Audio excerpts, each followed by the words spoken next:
Baik, selamat pagi buat sahabat-sahabat, para pemirsa di mana saja berada. Kita kembali lagi bersama saya di channel Anak Medan Bersuara. Pagi ini, sahabat-sahabatku, saya akan mengupload satu konten yang sangat-sangat kita tunggu. Intinya, kesimpulannya, temanya selalu berarah ke Raja Jawa. Baik lewat ijazah, sekarang ada lewat yang lain. Dan ini desus-desusnya sudah terangkat dan sudah terekspos dan sudah diambil tindakan oleh KPK dan Kejaksaan Agung. Kenapa kok bisa jadi dua? Kita dengar ceritanya teman-teman. Namun baiknya kita dengar ada upload video yang saya dapat ya teman-teman. Katanya UGM itu sedang ada masalah perihal tentang nomor rekening dan pengadaan-pengadaan yang lainnya. Apa itu teman-teman? Kita tunggu videonya sebentar.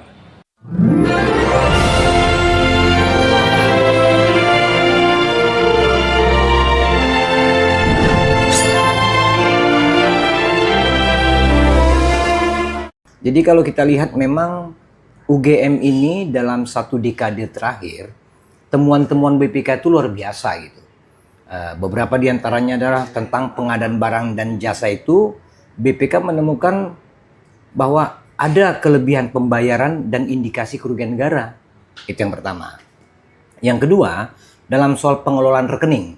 Di situ ada temuan di UGM bahwa sebanyak 727 rekening itu dibuka tanpa izin rektorat. Lantas, ada 159 rekening diantaranya itu menggunakan nama pribadi. Memang menjadi tidak baik juga institusi pendidikan namun melanggar peraturan perundang-undangan gitu ya. Nah, mungkin ini yang membuat para aktivis atau orang yang kritis, alumni-alumni UGM ingin mempertanyakan tentang validitas atau keabsahan dari ijazah Joko Widodo gitu. Nah, yang terakhir bahwa yang ini yang paling buruk menurut kami, ada pinjaman uang kas oleh pejabat UGM dengan jumlah itu 14,87 miliar yang dilakukan tidak sesuai dengan prosedur, itu minjamnya ke universitas gitu. Agak aneh gitu ya. Kalangan atau dunia pendidikan kok diwarnai dengan perilaku-perilaku yang sepertinya kebanyakan sama di tempat-tempat, mohon maaf, sampah di luar sana gitu. Sahabat, jadi apa yang disampaikan tadi lewat videonya ya. Jadi UGM itu sebenarnya sudah bermasalah. Tapi baiklah teman-teman, ya seperti yang dikatakan sudah bermasalah, yang pada akhirnya dipicu oleh keadaan ijazah Pak Jokowi. Dan menurut keempat nama ini, termasuk Rismond Sianipar, Roy Suryo, ya, Dr. Sipa, dan wakil TPUA dan aktivis ya, menyimpulkan katanya bahwasanya ijazah ataupun skripsinya Pak Jokowi perlu dikaji ulang. Menurut dugaan mereka itu palsu. Tapi kemarin saya sudah tampilkan kan, Dr. Tipa sebenarnya diam-diam tapi menerkam. Bayangkan seorang Dr. Tipa bisa mengetahui pribadinya Jokowi. Kita lihat videonya sebentar. Itu membutuhkan IQ yang tinggi. Saya tidak melihat Pak Jokowi punya itu. Bagaimana body language, bagaimana cara bicara, bagaimana gesture, bagaimana body face language-nya itu. Beliau itu dalam fase depresi yang sangat kronis. Seberani itu dokter masih tetap membicarakan dia seperti tadi gitu. Sementara dokter berada dalam bidikan lah. Saya udah ngeri aja tuh nanti akan terjadi sebuah fase purge. Purge itu masa dimana orang bunuh-bunuhan itu biasa banget gitu loh. Iya. Itu ngeri banget, tapi itu kayaknya bakal terjadi tidak lama lagi tuh. Sebenarnya Presiden Prabowo itu sedang menunggu momentum yang tepat aja untuk memeretelin sisa-sisa kekuatan dari Jokowi gitu. Baik para pemirsa, sahabat-sahabat di mana saja berada, setelah kita mendengar apa yang dikatakan oleh Dr. Tipa ya, karena dia bisa melihat gestur atau psikologi seseorang. Dan sudah jelas ya. Baik teman-teman, kita lanjut. Setelah apa yang saya infokan tadi, ada info terbaru ya. Dari PT Sritek, tahu tidak? PT Sritek ini mungkin sudah viral ya, ketika dikala ditutup dan para menteri datang, apalagi karyawannya begitu banyak dan banyaklah PHK. Namun di balik itu semua, sahabat-sahabat, para pemirsa, kita dengar dulu video selanjutnya. Sebentar. Ada perkembangan menarik soal pabrik tekstil Sritek di Solo. Perusahaan raksasa yang berakhir bangkrut itu, yang berakhir pilot itu, dia sekarang masuk ke babak baru. Sebuah drama baru di Kejaksaan Agung. Sebuah drama korupsi. Dan bisa jadi ada kemungkinan kasus korupsi raksasa ini bakal menyeret-nyeret juga keluarga Raja Jawa di Solo. Ini bisa jadi bakal jadi skandal yang besar sekali. Cerita soal drama korupsi di Sritek ini mungkin bisa kita mulai di Bandung. Bukan di Solo, tapi di Bandung. Yakni di Bank BJB yang berpusat di Bandung. Bank ini juga tersangkut kasus korupsi. Kalian pasti sudah tahu kasusnya. Yakni korupsi belanja iklan yang mencapai sekitar 200 miliar. Yang kemungkinan juga bakal menyeret mantan Gubernur Jawa Barat, Kang Ridwan Kamil. Di kasus ini, mantan Direktur Utama Bank BJB, yakni Pak Yudi Renaldi, dia sudah ditetapkan sebagai tersangka oleh KPK, oleh Komisi Pemberantasan Korupsi.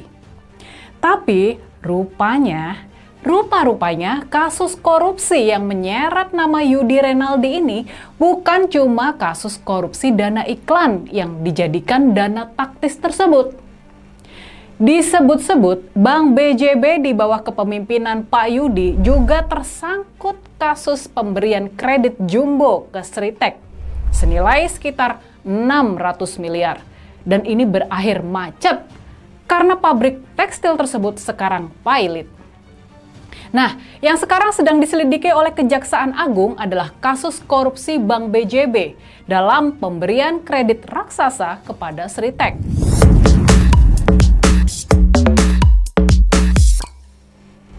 Jadi, kasus korupsi Bank BJB ini sekarang ada dua.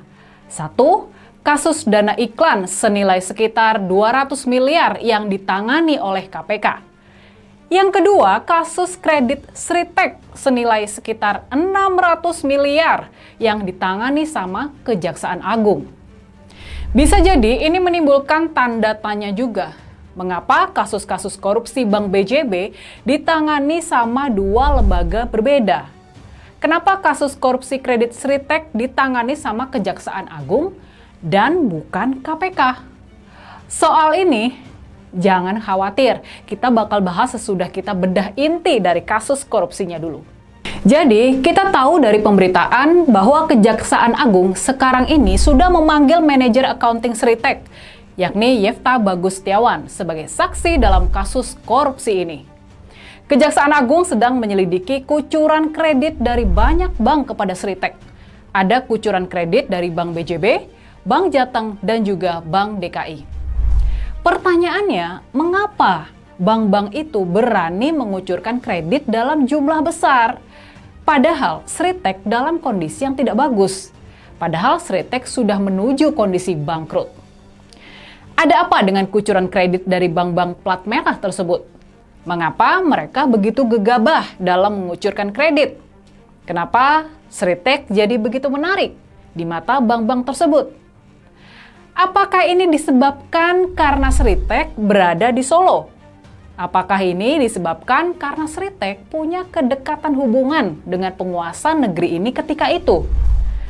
Dan yang menarik dalam kasus ini, yang bikin curiga dalam kasus ini, rupanya ada selisih angka yang cukup besar di antara kredit yang dicatat oleh bank dan yang diakui sama Sritek.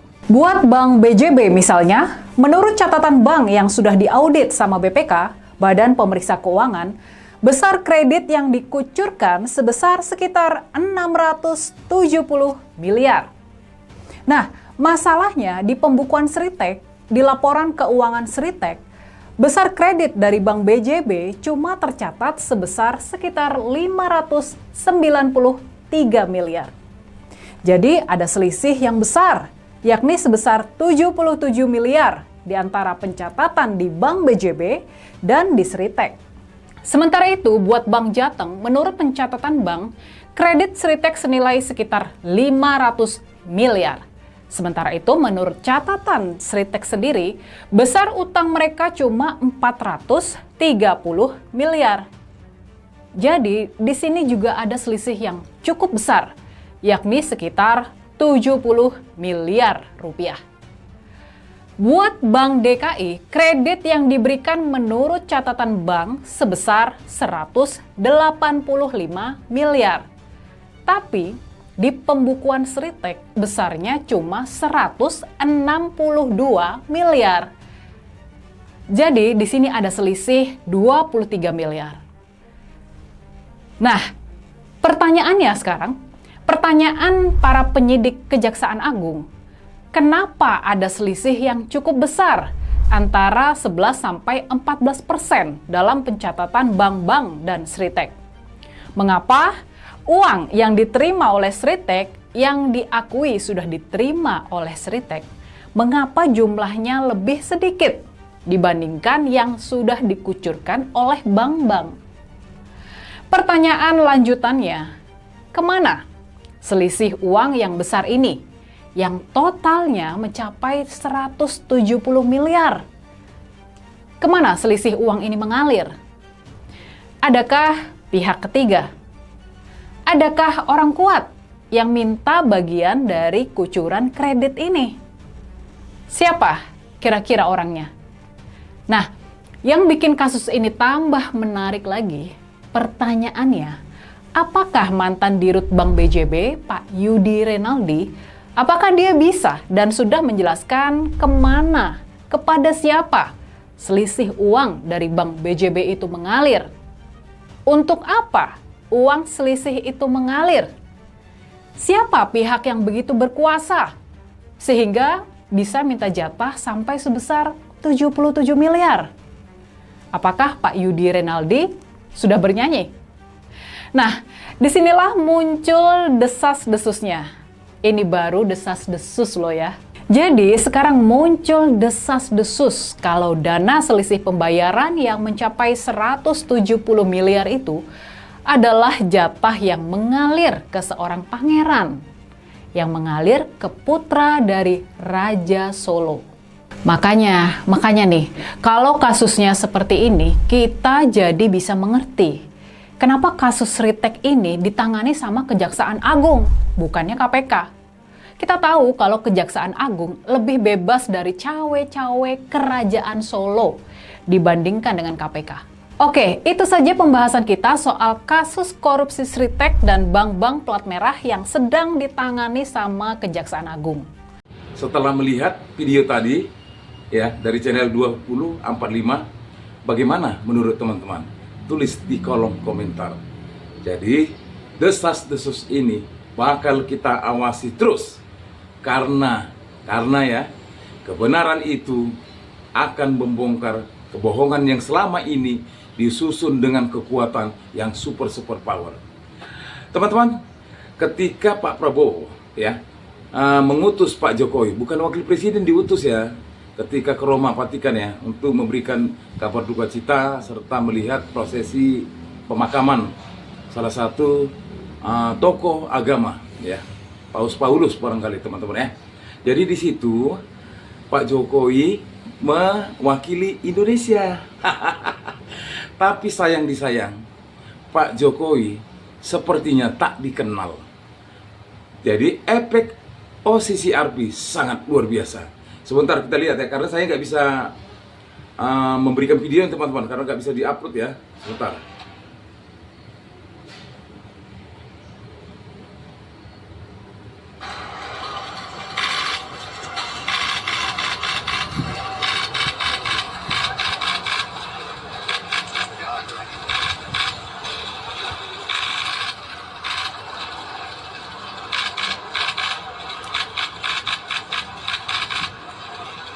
Bentar ya teman-teman, kita lihat nanti ada Pak Jokowi.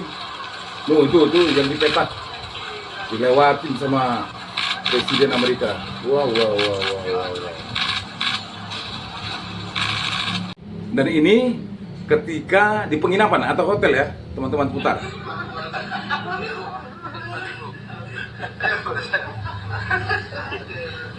Lihat ya, lihat. Gak disalam kan? Wow, itu manajer hotelnya, yang lain disalam. Nah, gimana menurut teman-teman setelah melihat video, walaupun hanya saya tunjukin ya, intinya Pak Jokowi dilewatkan, gak disalam, ya udahlah. Tapi yang menurut saya teman-teman, setelah rilis OCCRP kemarin, ya,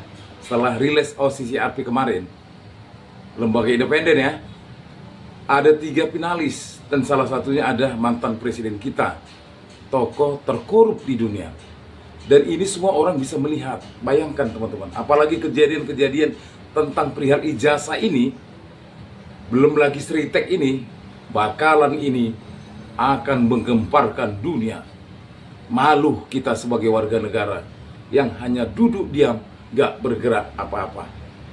Ayo bangkit sahabat-sahabat, kita harus lawan kebodohan, pembohongan yang selama ini diagung-agungkan.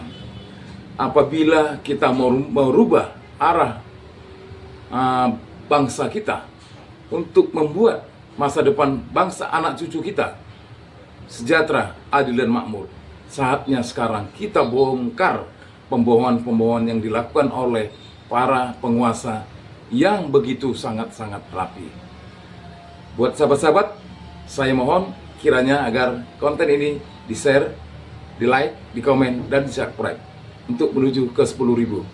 Salam perjuangan, hidup rakyat Indonesia, merdeka, merdeka, merdeka.